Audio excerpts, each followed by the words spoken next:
Welcome back to the Forward Thinking Podcast, this special edition of the Coast and Commerce Podcast recorded live at FWDFest 2025. I'm Ben Amos from Innovate Media. And I'm Craig Josic, co-founder and chair of FWDFest. In today's episode, we're going to hear from two businesses that were interviewed live at FWDFest 2025.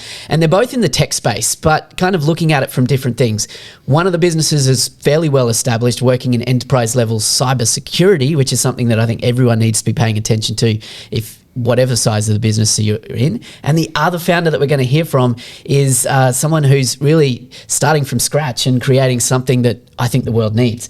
So CJ, do you want to add a bit more? I think the most important thing is stop and think about when you're listening to these podcasts, how does this impact your business? Security, very important, Ben, as you mentioned, and maybe an idea that you might have where we're going to hear about Zach and how he developed something quite unique in a traditional space. Yeah, and there's some cool stuff with AI coming in this episode too. So let's first of all hear from Jared Cunningham from Ravinn. All right, guys, welcome to the Forward Thinking Podcast, a special edition of the Coast and Commerce Podcast filmed live here at FWDFest 2025. We are coming towards the end of the day here, so I hope my energy levels are keeping up. But if you're watching or listening, whenever you're tuning into this episode, I hope you've caught many of the other episodes of the inspiring stories that we've caught here at FWDFest 2025.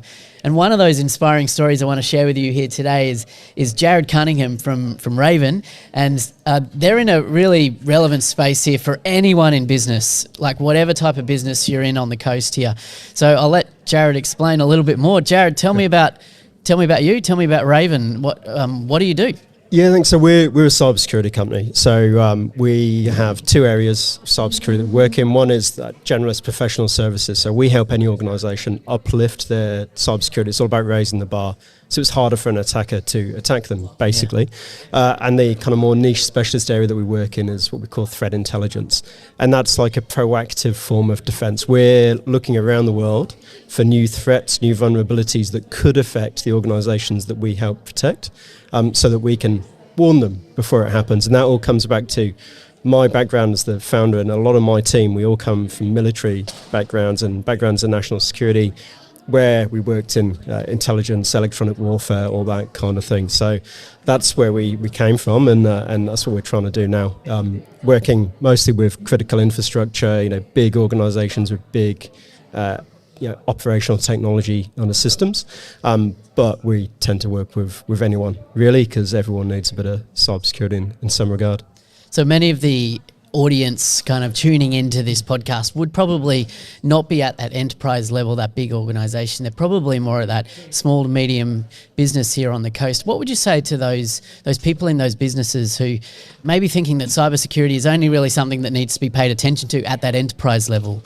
What would you say to them? I'd say that they really need to have a quick look at what they're doing sort themselves out. There's unfortunately small and medium businesses in Australia particularly are absolutely smashed by we consider to be low level hackers. I think most people should have heard of ransomware and phishing and all those kind of cyber things that we hear of on the news, and small businesses are frequently attacked. They're vulnerable because people don't really know that they are a target. And the kind of good thing is there are some basic things that cost, in most cases, nothing, that any organisation can and should do to uplift their security, just make themselves that bit harder to do. And there's loads of free advice out there from the Australian Cybersecurity Centre, places like that. So, but it's something that everyone should be aware of at the very least, because everyone is a target. Yeah, so it's certainly not something to be ignored. And look, we won't go further into that specifically in this episode with the short time we've got today, because what I really want to explore is your journey in business. So you were describing yourself before we hit record here as really in that scale-up stage of business now. So it's been about 5 years of Ravinn, is that right? Yeah, so we've existed for 5 years. So I came out of the Army. I was British Army, came out of the Australian Army, left there, and I was obviously as an ex-soldier, you think you can do anything, and I thought, I'll start my own business. So it's been an extremely steep learning curve to learn how to do the business side of things. The cybersecurity thing came a lot easier. The first couple of years were me on my own, really working out what it is can do, and we've been scaling up for the last kind of 2.5, 3 years, where we've been growing the team.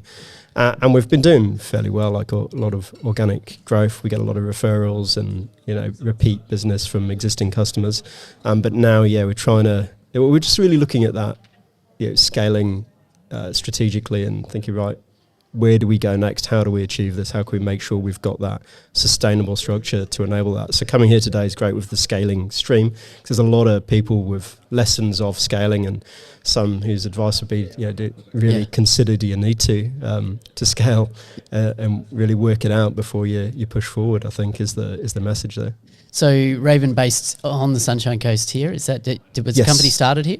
Originally it was in Brisbane. I came up in 2022 because we were literally flushed out of Brisbane in the floods down there, so we moved up to the coast, and now the business has kind of been relocated up here. So we operate out of the innovation centre up at the university. Yeah, and serving clients all around Australia and further afield. Yeah, all around Australia. Just Australia right now. So mostly Queensland, and we try and focus in Queensland as much as we can. But we've got clients in the ACT. Just came back from Perth the other week running a big exercise. So we've operated in most states. So for you, Jared, that challenge of scaling a business from a Sunshine Coast based, which is a regional centre officially, right? But there's a lot going on here, obviously, on the Sunshine Coast. But there's obviously some challenges as well that you're facing now with scaling. So can you give me the overlay of like what some of those challenges are and how you're potentially addressing them? Where do we begin, really? I think a lot of the challenges are internal, I feel. It's having the structure that you can, having the right foundations to build on. Because if you don't have the foundations, you try and grow too quickly. I think your shortcomings will be found out pretty soon. So there's that, and also working out where you can work with partners to learn from them, but also, we don't need to do everything ourselves. So looking at where we can work with partners that can do things better than us, more efficiently, and work with them. I mean, I'm actually part of we're part of the Sunshine Coast Tech Industry Alliance. So I'm on the board of Cybersecurity, and I've found that really helpful to work with the Tech Industry Alliance, because there's so much experience within it that as a small and growing business, we can learn from those bigger guys who've been around a lot longer and really pick up lessons from them. But like the challenges, I mean, could pick out marketing, HR, where it's everything. Everything is actually a challenge when it comes to scaling. So I think one of the key things you touched on there, Jared, was the importance of that industry network that you build around you, right? Which I think is something that Sunshine Coast does well. Many other regions of Australia do that well as well, but it's something I think we should be particularly proud of here on the Sunshine Coast with, industry groups like the Sunshine Coast Tech Industry Alliance. On the Coast and Commerce podcast in the past, we've, had some great interviews with the Food and Agribusiness Network, with Manufacturing Excellence Forum, and we had Chris Carver from NTAG on the Coast and Commerce podcast as well. So it's this network that you build around you that I think really allows you to achieve more than the individual, right? So can you speak to that and how that network has helped you as you've kind of scaled? Or started and scaled? Yeah, I found since we moved here in 2022, instantly found it more kind of welcoming and collaborative. And we only came up from Brisbane, but I don't really know why that is or what it is. Like culturally, there's something different between here and Brisbane. But I found go with Cybersecurity, and I'm aware of the other industry groups around here, and they all clearly work together, talk to each other, and I just generally find it genuinely more collaborative. People are willing to help, whether it's with a bit of advice and guidance, or just kind of being sounding boards in some places. Because I think that's it's really helpful as a founder to have those who have done it before to bounce ideas off, or to have a rant to, just to let it all off from time to time and pick up from. But no, we just find it more collaborative here. Yeah, excellent. So you're here at, we're now at the end of day one of FWDFest 2025, and you've been at it to a last couple of Forward Fests, I believe, as well. Was that right? The last couple of years? Yeah, this is my third one. So yeah, excellent. So what have you taken away here today that's maybe helped Ravinn and the next stage of your journey as well? Yeah, so I've been going mostly to the kind of scale stream sessions, and there's some. It was interesting. We just went to a panel where there were people who have been in business for 30 years versus some that are at the startup kind of phase of things, and they're just sharing their experiences in scaling and all that. So I think there's a lot of little tidbits within all of that to understand. I think a lot comes back to remembering what your values and your purpose is in the first place. I know Dave Clare would have spoke about that this morning, which I missed that. But I feel that's extremely important. Understanding your values, understanding why you're doing this in the first place, because it's very easy to be distracted by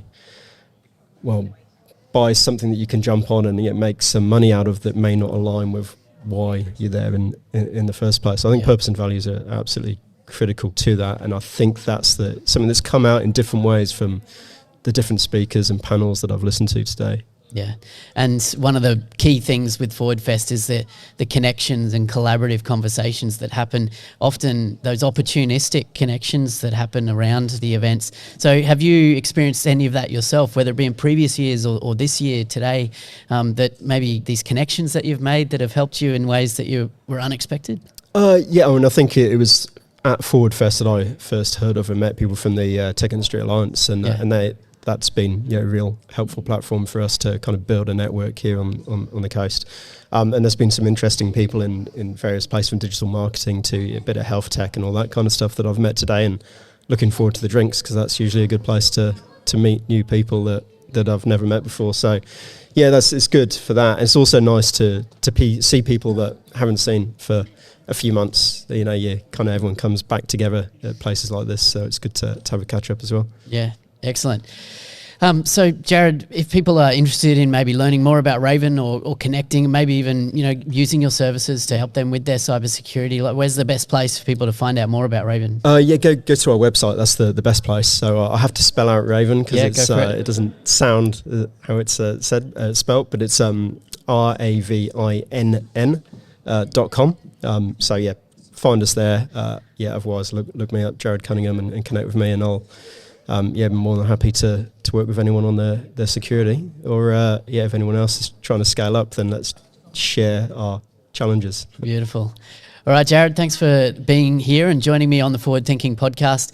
As we wrap up here on day one of Forward Fest 2025, so reach out to Jared Cunningham. I guess on LinkedIn is a great place to connect, and to Ravinn.com. There's no .au on there, just Ravinn.com, RAVINN.com. And thanks for joining us for this episode of the Forward Thinking podcast. Make sure to subscribe so you don't miss other episodes that we've recorded here live at Forward Fest 2025 or the other episodes of the Coast and Commerce podcast.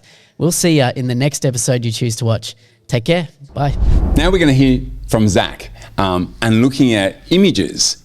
Great story, and how he's using AI to develop a business. I hope this inspires you. G'day and welcome back to the Forward Thinking podcast, a special edition of the Coast and Commerce podcast recorded here at Forward Fest 2025. Our mission today is to unpack and find some really interesting stories of innovation and entrepreneurship here on the Sunshine Coast. And I'm excited right now to be joined by Zach Cole from PicSEO.ai. Yep. Has it got the dot in there? It does have a dot. Yep. PicSEO.ai. Yep. So another one of these stories of really innovative stuff coming out of the Sunshine Coast. So tell me, Zach, what is PicSEO? What do you do? Yeah, so unfortunately, the images online are genuinely invisible. If we go online and Google search stuff, a lot of those images unfortunately come up with IMG 112 or just random names that don't actually show what's in that image. And the problem is that Google doesn't see our designs, doesn't see our images. What it reads is metadata. So PicSEO.ai essentially takes that image and auto renames it with an SEO optimized file name. It will also compress that image because we want that to load quickly. Google's going to start penalizing websites that actually load slower starting this year. And if you've got a lot of photos for your content and your products, you don't want that to slow your site down. Finally, it'll also put in alt text. So if it's for WordPress or specific SEO cases, you can take that alt text. Ultimately, you're going to save a lot of time, You're going to retain the creative flow and not be as focused on the admin, which does really need to be done. And ultimately, you're going to hopefully have more results from your website or give your clients better content. Amazing, cool. So I think SEO is one of those things that so many business owners overlook and put it in the too hard basket, or they outsource it to an agency. And typically that costs a lot of money as well, right? You go to an SEO agency and it's kind of like this black magic that they're potentially doing. You don't know what they're doing, right? Yeah. So I know it is a pain point for a lot of businesses. So when it comes to images, that's the area that you're kind of solving for, right? Is specifically the images and optimization of images. Yeah, correct. And it's incredible that, myself included, most of us don't actually prioritize it. But when you speak to SEO specialists, the guys who are actually in the trenches, it is the bane of their existence. And they have so much reverence for it because it actually does bring results. Yeah. And so this tool is there to simply automate that process so that ultimately you as a business owner, if you've got a great portfolio, or if what you guys do, deliver content, those clients are going to get better performing assets for a relatively no or low cost. It's just using an asset and giving it more value. So who's your core target audience for your app? Is it the SEO agencies or those web design agencies who are tasked with improving the performance of the sites, or is it the business owner themselves? Great question, Ben. I'd say it's a diverse range between the business owners who actually have, like yourself, the photographers, the content creators that are creating this stuff for the marketing. You can use this tool to charge an extra service fee because you're taking something and giving it more value.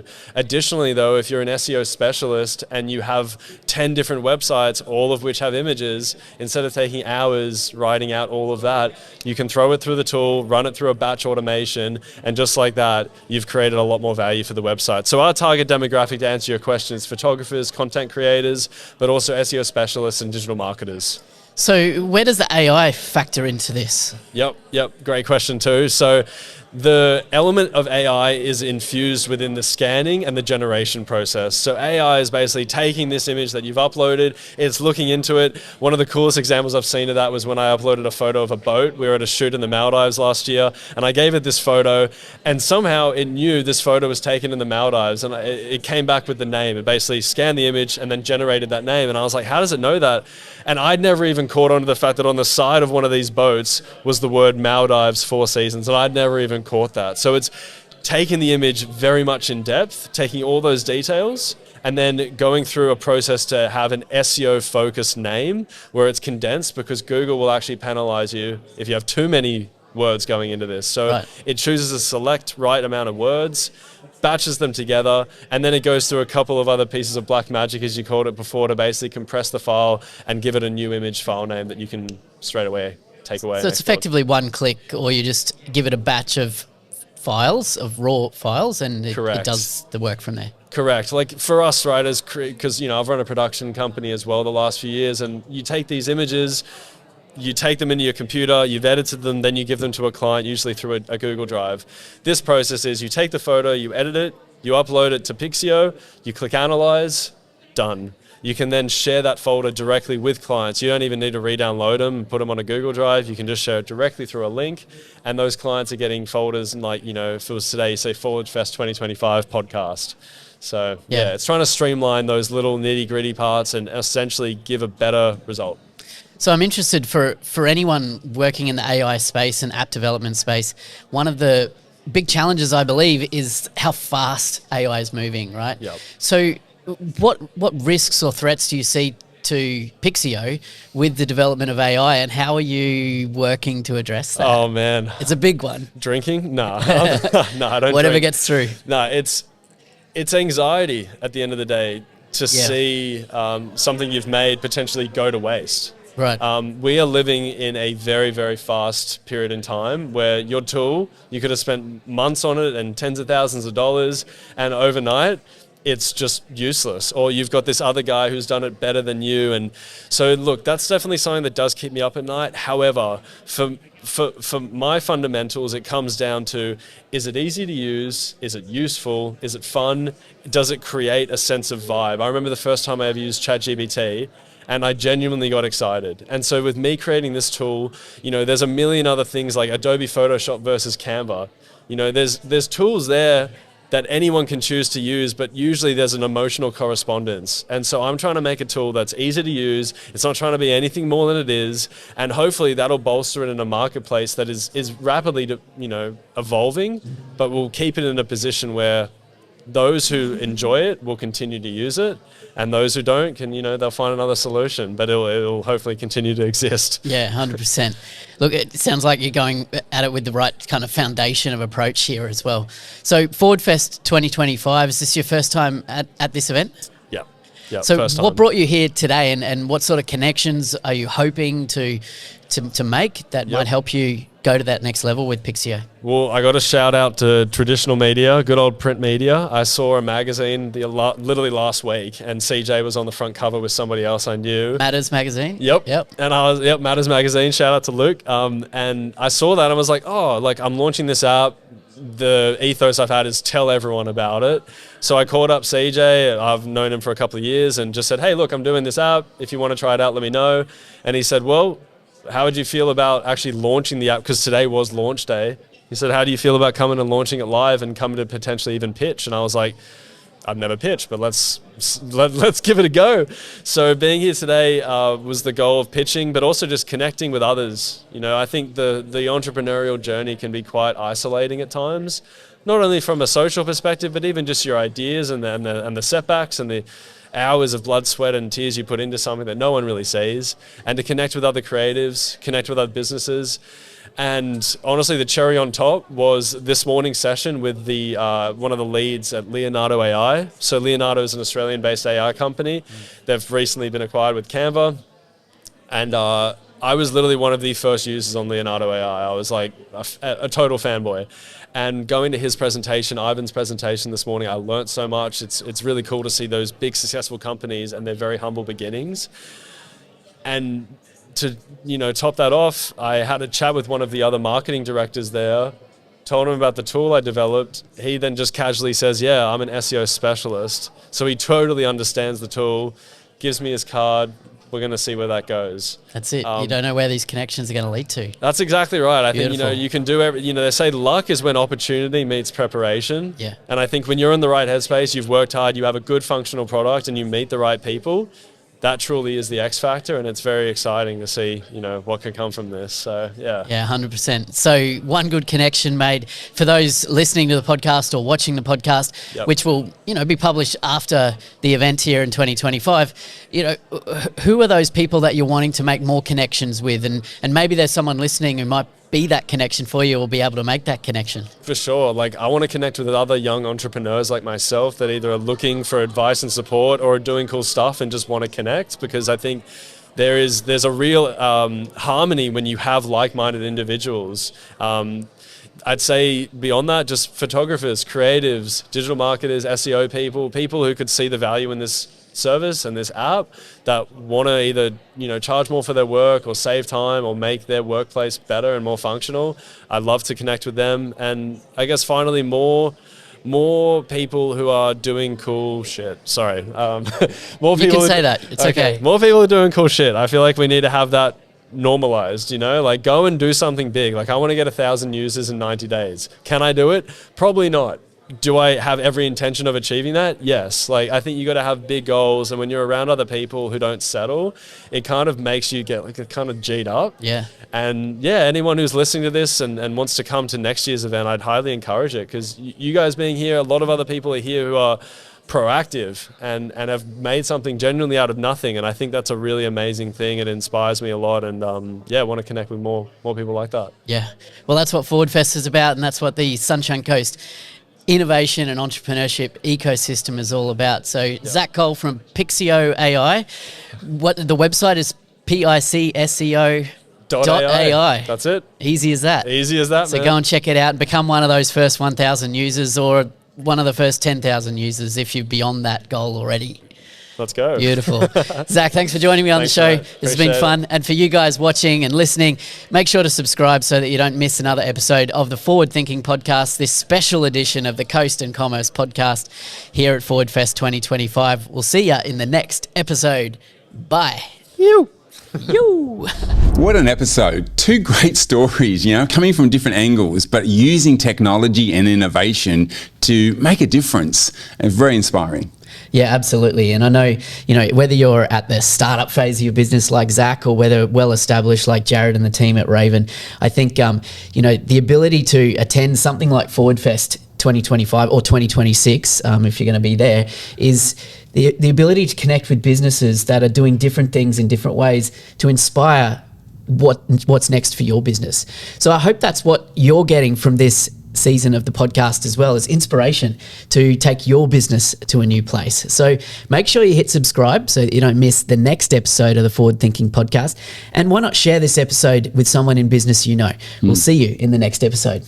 Keep moving forward.